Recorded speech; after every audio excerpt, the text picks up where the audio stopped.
جناب chief justice اسلام آباد high court اطہر من اللہ صاحب، موزز ججز، منسٹرز، وکلاء، خواتین و حضرات، میں نے جب 25 سال پہلے اپنی پارٹی کا آغاز کیا تو اس کا نام انصاف کی تحریک رکھا۔ اور وہ کیوں رکھا؟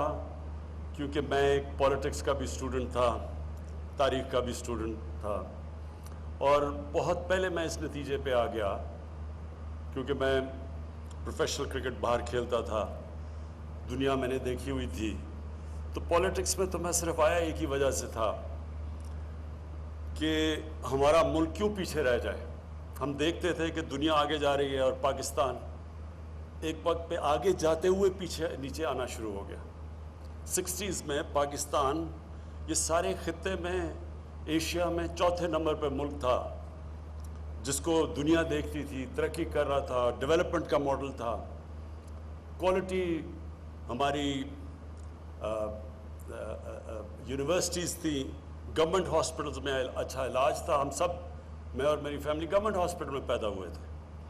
تو ہم نے پھر دیکھا آہستہ آہستہ ہمارا ملک اوپر سے نیچے جانا شروع ہو گیا، اور وہ ملک جنہوں نے پاکستان سے انسپائر ہو کے اپنا ڈیولپمنٹ ماڈل لے کے آئے تھے، وہ اوپر جانے شروع ہو گئے۔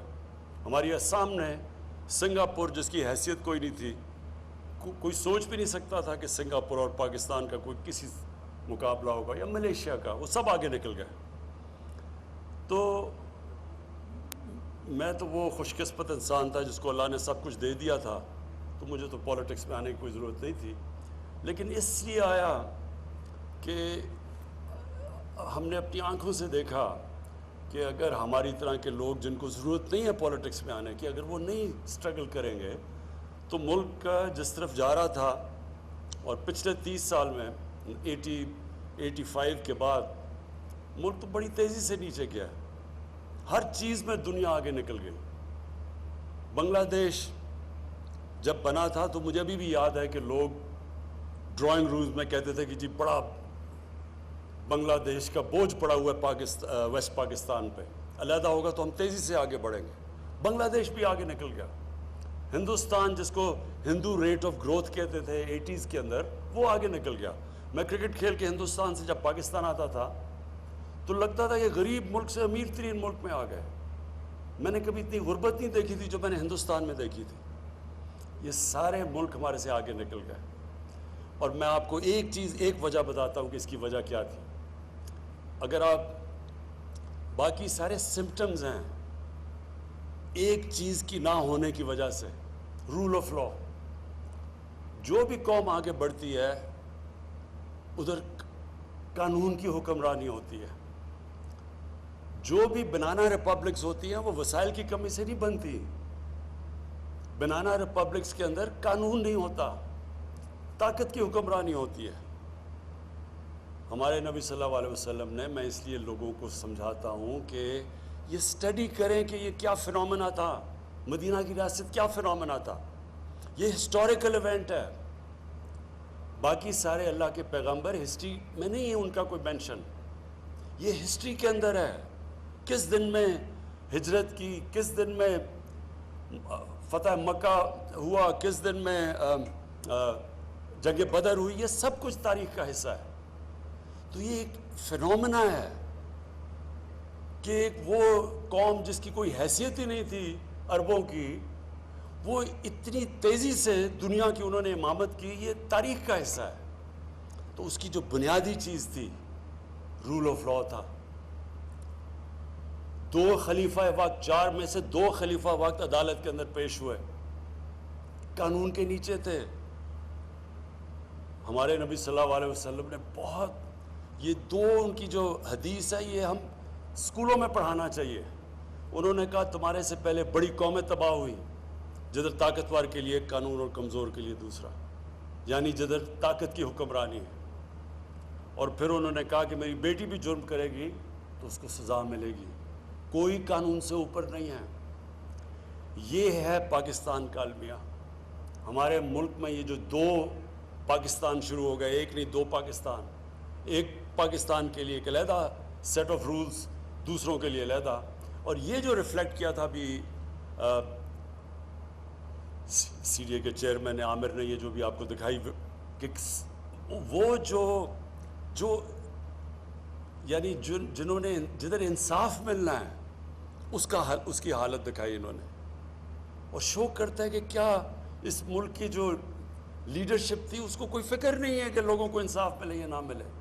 کیونکہ دیکھیں ایک چیز، امریکہ اپنے آپ کو انٹرنیشنل کرمنل کورٹ کے نیچے نہیں ڈالنا چاہتا، وہ قانون سے اوپر رہنا چاہتا ہے.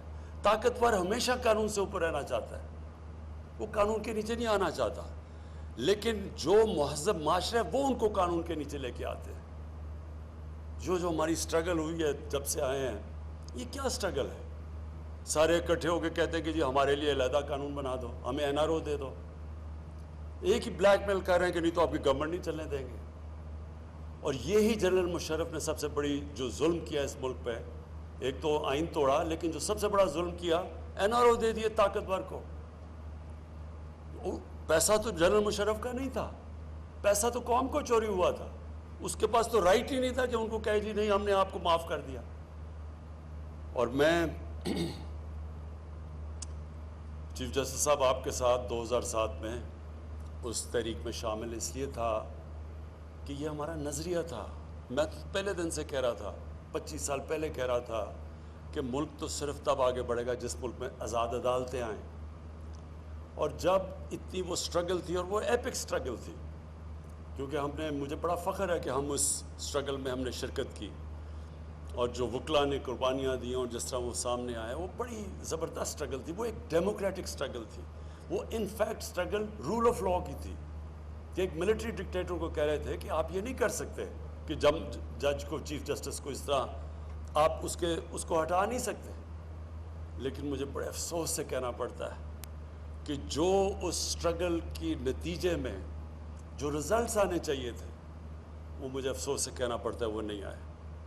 اور وہ ایک اور کہانی ہے کہ وہ جدھر وہ اس نے جانا چاہیے تھا وہ نہیں گئی. لیکن جو رول آف لاء، جو قانون کی، جو انصاف کی سٹرگل ہے، وہ ایک آن گوئنگ سٹرگل ہے. وہ مسلسل ایک معاشرہ اس کی سٹرگل کرتا ہے. اور یہی جو معاشرہ یہ اسٹیبلش کر لیتا ہے قانون کی بالادستی، وہی معاشرہ خوشحال ہوتا ہے. جب ریاست مدینہ اور ہم نے فیصلہ کیا کہ ہمارے بچے 8، 9 اور 10 کلاسز کے اندر پوری سیرت نبی پڑھیں گے، ہم ان کو اس لیے پڑھانا چاہتے ہیں کہ یہ تاریخ میں یہ جو فنومنا تھا اس کو اسٹڈی کیا جائے، بچوں کو بھی پتہ ہو، تاریخ کا پتہ ہو کہ یہ کوئی گریک میتھولوجی نہیں ہے، یہ تاریخ کا حصہ ہے کہ کیسے ایک قوم ٹرانسفارم ہوتی ہے. وہ کیا کیریکٹر تھا جو انسانوں کے کیریکٹر بدل دیے انہوں نے، اور پھر وہ کیا پرنسپلز کے اوپر وہ قوم کھڑی ہوئی تھی. اور اگر آپ وہ پرنسپل اسٹڈی کر لیں، جو بھی آج دنیا میں خوشحال معاشرہ ہے وہ ان پرنسپلز پہ کھڑا ہے. خوشحالی آ ہی نہیں سکتی جب تک آپ میں رول آف لاء نہ ہو. پاکستان کا سب سے بڑا اثاثہ آج اوورسیز پاکستانی ہے. ہم ریئلائز نہیں کرتے. میں یہ بھی 25 سال سے کہہ رہا ہوں کہ یہ سب سے بڑے ایسٹ 90 لاکھ پاکستانی جو باہر بیٹھے ہوئے ہیں، ان کی جو جی ڈی پی ہے وہ تقریباً ہمارے 22 کروڑ پاکستانیوں کے تقریباً اتنی ہیں. ان کے جو ڈالرز ہیں ان کو پاکستان کی ضرورت ہے. یہ پوچھے وہ کیوں نہیں آتے پاکستان میں ڈالرز؟ وہ بیچارے ایک پلاٹ لیتے ہیں، جا کے پیسہ کماتے ہیں، ایک پلاٹ لیتے ہیں، 1-2 سال کے بعد واپس آتے ہیں، اس کے اوپر قبضہ ہو جاتا ہے. اور قبضہ کیوں یہاں قبضہ گروپ فلرش کر رہے ہیں؟ قبضہ گروپ اس لیے فلرش کرتے ہیں کہ آپ کی زمین پہ قبضہ کر لیں، آپ لیگل ریکورس لیں، وہ سالوں، بلکہ کیس ہی ناممکن ہے اس کو رزلٹ ملنا.